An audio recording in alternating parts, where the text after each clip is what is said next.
Assessing for improvement. Using your assessment activities to improve your class or program as opposed to using assessment to demonstrate compliance. There are many parts of an assessment cycle. Document learning outcomes. Teach to the learning outcomes. Assess student learning. Interpret assessment results. Make changes to course and/or program. Compare and interpret impact of changes. Amend learning outcomes as necessary. There are two basic ways that you can assess something. You can assess for compliance or you can assess for improvement. We're going to first take a look at assessing for compliance. That's the one that we're trying to get people to move away from. Assessment at the most basic level is just the act of looking at something in order to evaluate it against some set of standards. At the college, assessment is looking at student proficiency, competency, and ability to see how those students meet the exit expectations or the course and program outcomes. For example, if a course outline says that my English 101 students will be able to cite sources, a simple assessment might look at the results of a citation exam for that course. I could then decide if the results of that exam showed that my students were competent in that area before leaving my classroom.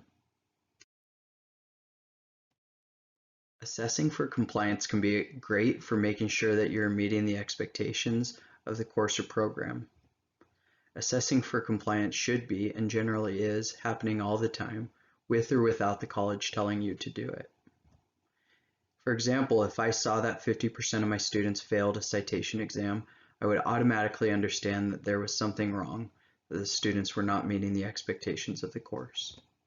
In essence, you're assessing student learning through assignments, exams, classroom work, etc., determining in a yes or no fashion whether students are meeting the expectations for the course is a weak assessment. It demonstrates compliance, but nothing more. Assessing for compliance is not a great way to come at your annual assessment activity. When you assess for compliance and you find that your students are meeting one of the general expectations of the course, you've only completed the first 4 sections of the cycle. And really 2 of those sections, the first 2 sections, which is document learning outcomes and teach to the student learning outcomes, those are happening before you even think about assessment. So really you're only completing assess student learning and interpret the assessment results. Similarly, when you assess for compliance and you find that your students are not meeting the general expectations for the course, you don't typically have time to complete the assessment cycle. So once you realize those first 2 things, that's the end of the year or the end of the quarter, and then it's going to be a whole, at least a whole another quarter or maybe another year before you get back to that assessment. How to assess for improvement. The key to assessing for improvement is in starting with a problem and building an assessment activity that allows for comparative analysis. Basically, you're going to start with the assessment part, interpret assessment results, which you'll see at the bottom of the assessment cycle. Looking to see whether there is a problem is great and should be happening all the time, but it doesn't make for a great assessment activity on its own. The answer to whether there is a problem is yes or no. Assessment should be focused on trying to fix or resolve a problem you already know exists. You should be demonstrating improvement, not competency or compliance. We see problems in our classrooms all the time. Most of the time, we adjust for those problems nearly automatically. When we do this, we are actually completing part of the assessment cycle. For example, if I have a class that seems to be having trouble with finding scholarly resources, I might schedule a library lab day with a librarian. Starting with a problem and then looking for ways to resolve that problem is the most natural way that educators work through the assessment cycle. After you have a general idea of what the problem is, try to clarify that problem as much as possible. For example, if I believe that my students are not using great sources in their essays, I might try to document the issues with their sources.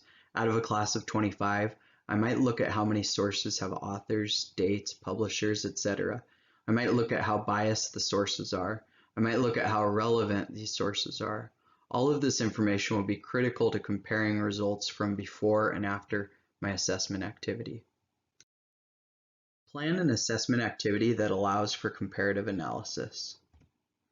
Once you have identified the problem that you are going to work on and you have clarified that problem with facts and data, identify the changes you are going to make to resolve that problem. In the assessment cycle, this is the step: make changes to the course and/or program. For example, if I noticed that my students were not using quality sources in their essays, my assessment plan might be to have a librarian provide instruction on finding sources through the library's database. After I've completed my assessment activity, I will now have data to compare to my data before the activity. For example, if only 3 students use scholarly sources before the library session, how many use scholarly sources after the librarian session? This is part of the assessment cycle called Compare and Interpret Impact of Changes.